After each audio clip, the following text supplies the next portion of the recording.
Welcome back to Atrium Talks. Hi, Deepa. Hi, Bhagwan. Today, we are going to be talking about hiring. In the last episode, we talked about how to create a culture in organization that fosters excellence.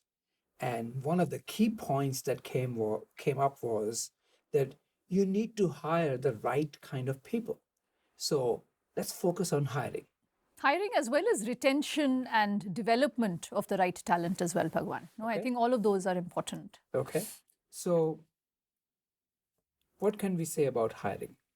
I think hiring is one of the most important decisions you can make. It's at the cornerstone of building excellent organizations, I believe. Often when we think about hiring, companies or individuals and managers, leaders focus on competencies and skills that they need to acquire. But we also talked about how there's so much discontinuous change around us, about how organizations need to, continually and rapidly evolve. And in the face of that rapid evolution, skills are something that have to be continually learnt and unlearned, right? So if you go for skills today, they're not going to be perhaps of use tomorrow. What you want is to hire people who want what you want. Right, which is that they exemplify the values that you seek to scale in your organization. They exemplify the excellence, however you define it, and however you believe it fosters your mission. They exemplify those values that foster your mission and scale excellence. I think that becomes incredibly important. Okay. So on a LinkedIn profile, pay less attention to what degrees you have, how many years of experience, but focus on, does this person bring into organization the value that you're trying to foster? Yes, I think all of these interviews, must necessarily involve leadership, where this talent is going to be absorbed, because that's where you get a sense of what this person is about. What do they exemplify? What does their experience exemplify? Right. And we talked about the fact the reason we want to do this is because excellent people make other people better. They Correct. make other people excellent as well. Correct. Excellence begets excellence, and it can quickly either amplify or dilute the culture depending on who you hire. So, one of the strategies might be to hire a fewer people Right. who are excellent rather than hire many people who are mediocre. And I think a lot of organizations fall for that trap because there clearly is a trade-off. The advantage of having many people is that you have created redundancies. Right, So right. if one person leaves, the organization is not subject to that sudden loss. So organizations are tempted, especially larger organizations.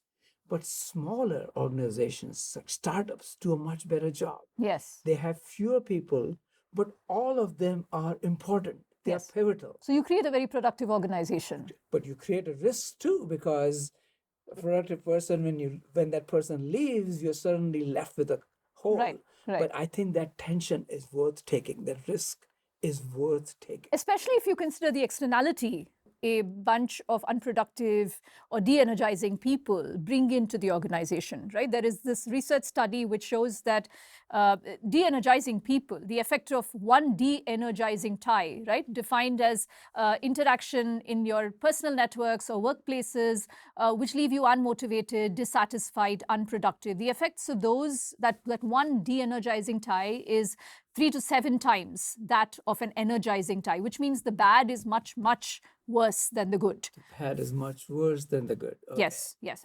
And it's also it raises the intentions of people to leave when they interact with de-energizing influences. And who is most likely to leave? That's right, yeah. The high performers. So you have this adverse selection. Exactly, The because they're best people leave and you're left with the mediocre Exactly, people. right? So the high performers, their opportunity costs are high, they seek more from their work, and therefore they're 13 times more likely to leave. 13 times. More likely to leave than a average or low performer holding the ties equivalent. It's not surprising, but it's still very, very valuable to know that.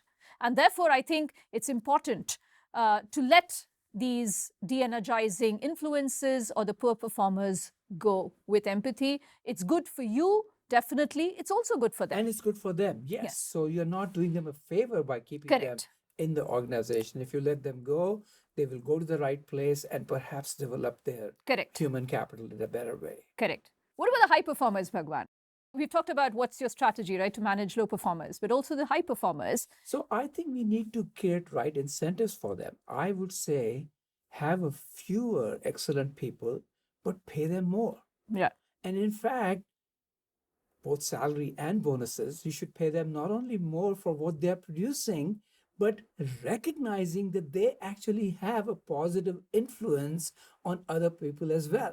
Correct. So you pay them more than their marginal product, in fact. Interesting. Yeah. And I think it's, survey after survey ties up with what you've said, right? Which is the high performers also expect merit-based bonuses, performance awards, and, competitive compensation. And I think the bonus especially is an important element, right? Because if you keep, if there are too many differences in other components, it could lead to some form of resentment over time. But bonus, which is merit-based, performance-based, is the surest way to reward performers. In fact, there is this interesting study by KPMG, which was featured in an article in HBR, which says that 73% of high-performing organizations reward their high performers, have no cap on the bonus. No cap. No cap on the bonus they pay to high performers.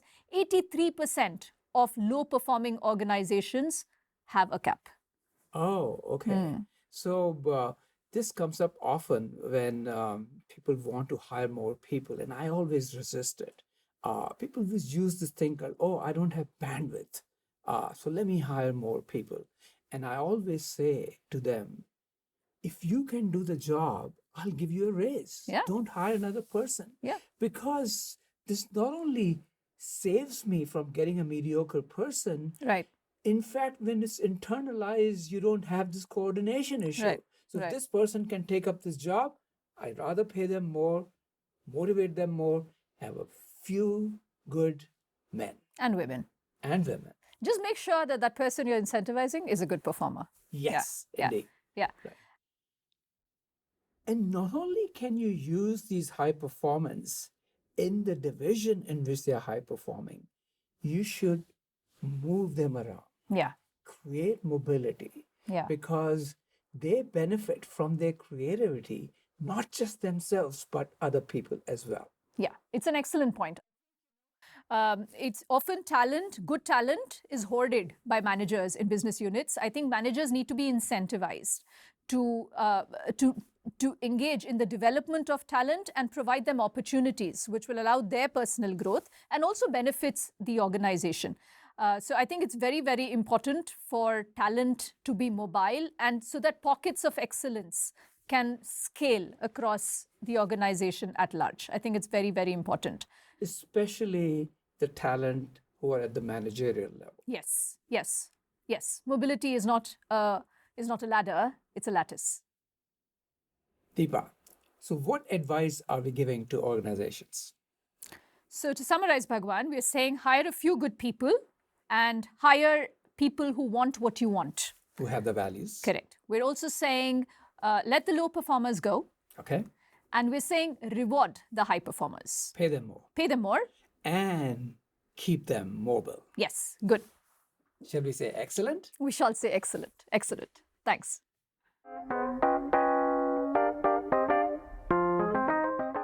And I think what you're saying is if you start rewarding input Effort. rather than output, Correct. then implicitly you will be rewarding failures because it's not the failure you're rewarding, you are actually rewarding experimentation Yes. and learning.